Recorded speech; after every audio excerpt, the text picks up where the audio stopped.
पहा, या मराठी शब्दांचा आपल्याला इंग्रजी शब्द तयार करायचा आहे। खूप सोपी पद्धत आहे, फक्त आवाज पाठ करायचा आपल्याला।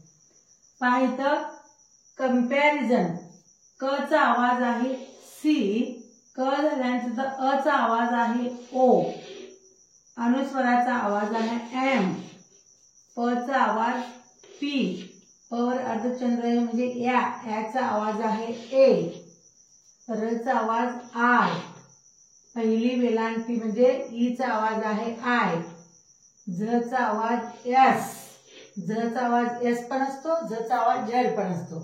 इथं झ चा आवाज एस आहे, झ झाल्यानंतर अ चा आवाज आहे ओ, न चा आवाज आहे एम। कंपॅरिझन म्हणजे तुलना। ऍडिशन, ए चा आवाज आहे ए, इथं ड चा आवाज डबल डी आहे।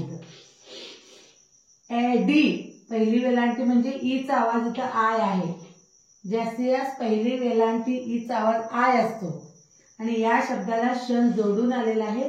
शन चा आवाज आहे टी आय ओ एन शन, टी आय ओ एन शन। ऍडिशन म्हणजे बेरीज क्रिया।